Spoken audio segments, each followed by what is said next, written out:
All right, guys, welcome back to the channel. Today, we're going to talk about what's hitting us in the region. Pretty much the broader economy, but what's basically happening inside the industry, inside with our region, with unfortunately, a lot of store closings that are hitting pretty close to home for a lot of people in the region. And one in particular in Virginia that is going to be sorely missed for a lot of people.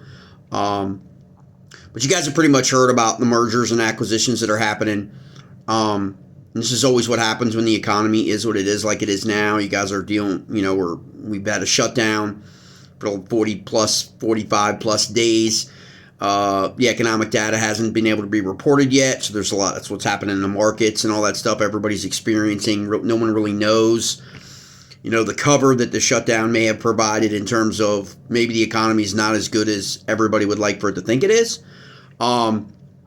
And that could certainly be the case, but without the data being reported because the government workers have been on furlough, kind of begs a lot of questions. But what's happening on the other side through the stock market and the corporate world is acquisitions, mergers, and closures. Okay, so you guys are probably the most familiar one that probably crossed your feed. You may not have paid attention to it, was the Dick's acquisition regarding all of the Foot Locker and Champ stores. So inevitably what's going to happen to that is about 400 of those stores are going to get closed. Most likely you got a Foot Locker, you got a Champs at your mall. Okay. If you got kids, you know what I'm talking about. Probably one of the easiest places to go and get shoes has still always been the mall. Although a lot of people still, obviously a lot of people buy it online. So there's like 400 of those stores closing down. A couple of the ones that are going to hit hard here, in the fishing community, in the outdoor space, the outdoor community, camping, hiking, fishing, just living outdoors, is probably going to be Orvis and REI. Okay, REI has released their plans. REI, the co-op, is gone through a lot of transitional stuff, and so that's going to directly impact. But Orvis, 36 stores, 5 outlets being closed by Orvis. I know the hometown where I grew up had 2. A lot of places don't have more than one, but Richmond, Virginia had 2 Orbises. 169-year-old company. They're going to be closing 36 stores. So let's break down where that's really going to occur. So Virginia is going to have 3 stores closed down: Charlottesville, Leesburg, and Virginia Beach, and potentially a 4th confirmed. Okay, those 3 are confirmed. The RBA stores in Richmond, they're pretty good stores. They stay pretty busy, being the capital city, being right there on the James River. And a lot of people fish, and a lot of people fish for trout, that travel to go on vacations and all that stuff. So that doesn't surprise me. But to keep 2 of them open, and then obviously the Tyson store in Northern Virginia will stay open, and I believe one in Western Virginia is going to stay. Western Virginia, not West Virginia, is going to stay up. So the Vermont-based company is going to close 3 stores in Ohio, 5 stores in Texas. Okay, not that it's pertaining to our region, but I just wanted to illustrate that. That's a big deal. One of the stores in New Jersey, one of the stores in New York, stores in North Carolina, and 3 stores in Pennsylvania. Okay, lots of trout fishermen in Pennsylvania, in that part of the region. So in all, 36 stores, 5 outlets for Orvis. So that's a pretty good indication of what we're going to have on the horizon in 2026. Okay, now REI, obviously the same. If you live in the Midwest, I think it's Iowa, you might be familiar with Jack's Outdoors. They're closing down. Okay? Now, you also know about Big Rock Sports, North Carolina. Okay? And their issues, I believe, their distribution and all that stuff. We've also a distributor who sends a lot of product to our retailers, local independent tackle shops and all that. Okay? But the biggest one, obviously, and the saddest one, obviously, for people in Virginia is going to be Journey Outdoors. Journey Outdoors, Lexington, Virginia. Love Lexington. Happens to be where I spent some time in college, in Lexington, Virginia. They are going to be closing down on the 29th of this month. So Brian's done a fabulous job. They actually were in another location before, and then had just, I think, moved to a new location in the last 2 years. To a little bit bigger location. And they've announced that they are going to be closing down at the end of the month. So there's a lot of ongoing deals going on for kayaks. They predominantly were a really big kayak destination store. We sent people, I know, and a lot of people in our series, people in our part of, in Northern Virginia, and then also in, along that 95 corridor, we sent a lot of people over to 81, okay, in Lexington, because they had a wide variety of brands, kayak brands, that were perfect for rivers, just absolute perfect. One of the best hoodoo dealers, always had hoodoos in stock. A lot of the other brands, Crescent, a lot of the other brands that a lot of people liked, for river bassin, especially in the region. But they also had a lot of the other brands, a lot of the brands that everyone's going to be familiar with. And so they're running deals till the end of the month. I believe they're having a big shop day, the last day of 29th, I believe.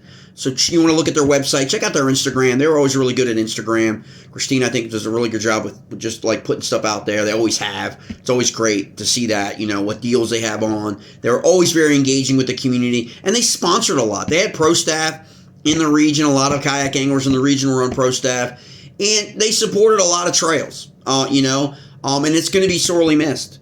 And it's just the realities of the industry right now. I mean, kayak sales are way down. I've had people tell me that they are every bit of 60%, 65% off what they were 2-3 years ago in sales. And that hurts if that's your primary, driver of traffic to your store.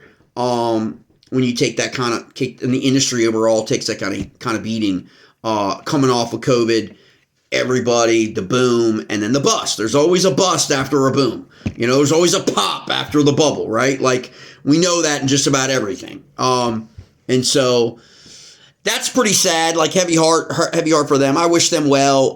They're great people. We're always just really great for the community and for Lexington. Because a lot of people would go there, specifically to hit up journeys. And then, obviously, contribute to the local economy when they went to pick their kayak up.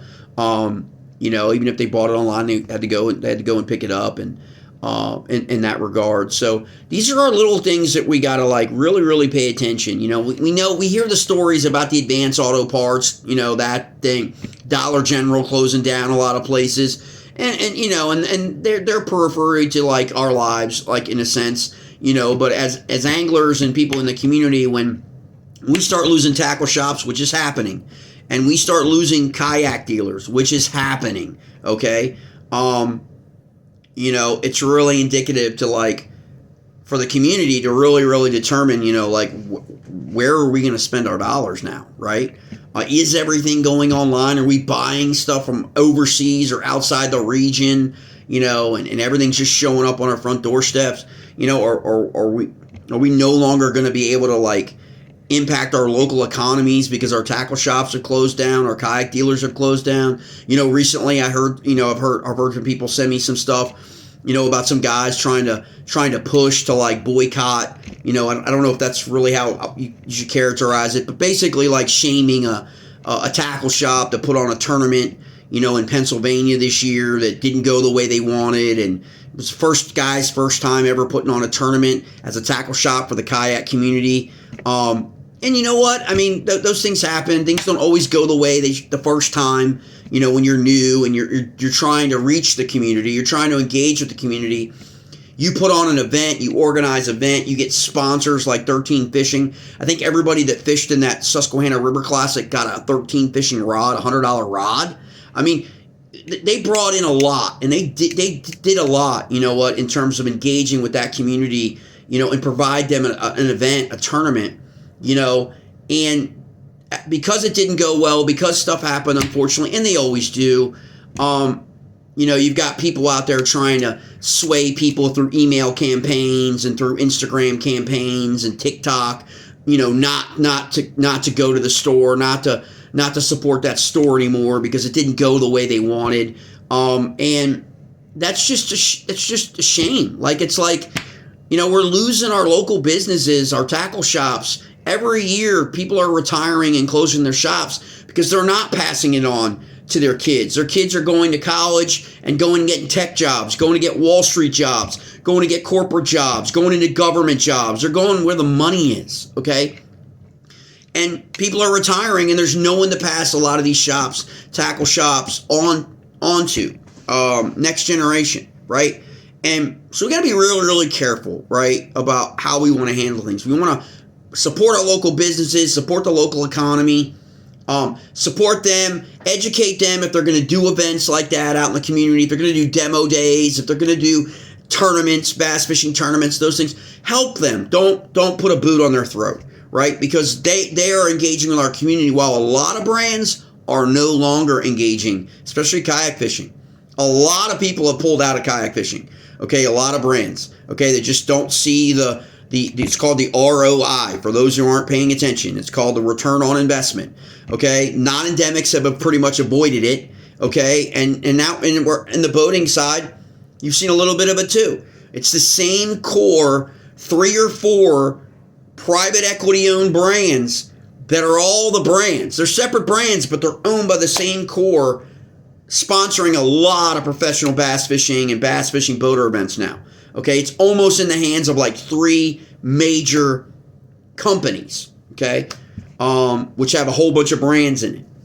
And if that's the way we're going to go, that's the way it's going to go, that's the way it's going to go. But, we still need to, like, we still want our local businesses. So hopefully we're going to have businesses step up. We need to find some new businesses to support, and really drive traffic to them, so we don't lose them as well, especially when we're hitting the economy like it is. People have limited dollars they want to spend.